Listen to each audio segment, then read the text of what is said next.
must be a change on the inside. That's why it doesn't make sense arguing with your family when you're trying to tell them what God is doing.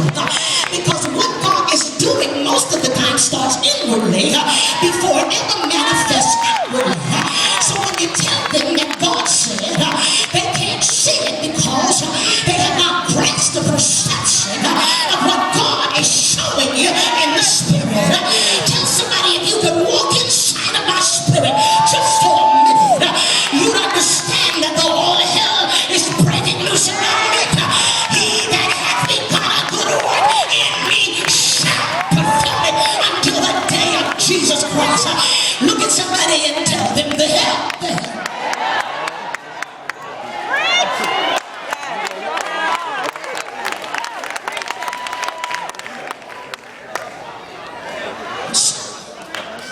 With this in mind, you've got to understand that the enemy is after your strength.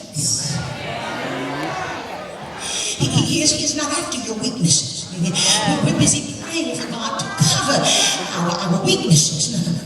It is your strength that he's after. And your strength is not external, it is internal. You understand? It's the strength you have when all hope seems gone. You don't have to pray out loud. You don't have a little talk like the old folks said with Jesus on the end. And nobody got to hear you. You just begin talking to him.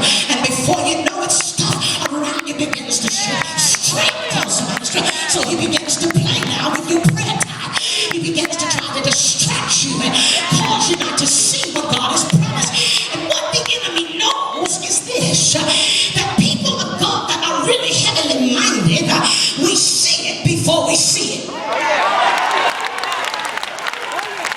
Anything you desire, you see it before you ever see it. Am I talking to anybody here?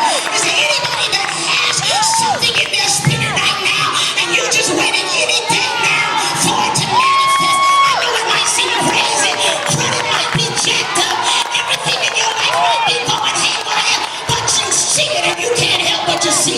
Tell somebody, do you see what I see?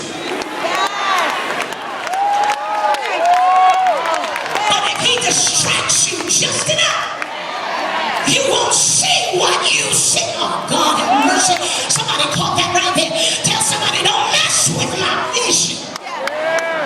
I see my children being delivered. I see my son coming out of jail. I see my body being healed. I see the church being everything pastors prayed for it to be. I see it.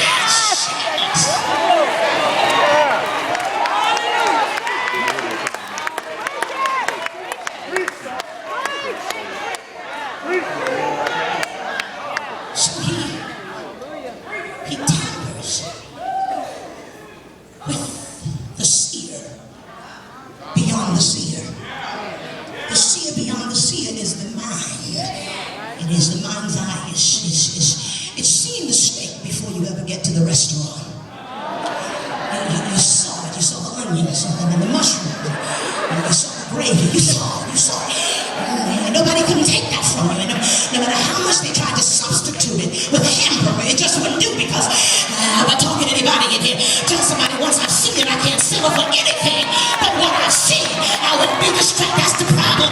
We've been settling for hamburgers when God has called us to steaks. We've been tell somebody, you've been selling for Vienna sausages when God has called you to bratwurst. Open your mouth and tell him hallelujah. Somebody make somebody hungry tonight.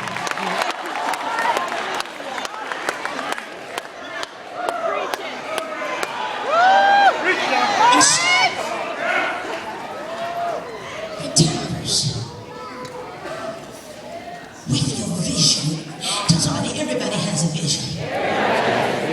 We talk about vision in the kingdom, we automatically assume or sense that it has to do everything with leadership. But if you live, breathe, you have a vision. Some of you have a vision for school. Some of you have a vision to have your own business, your own company. And so understand, everybody, tell somebody, everybody got a vision.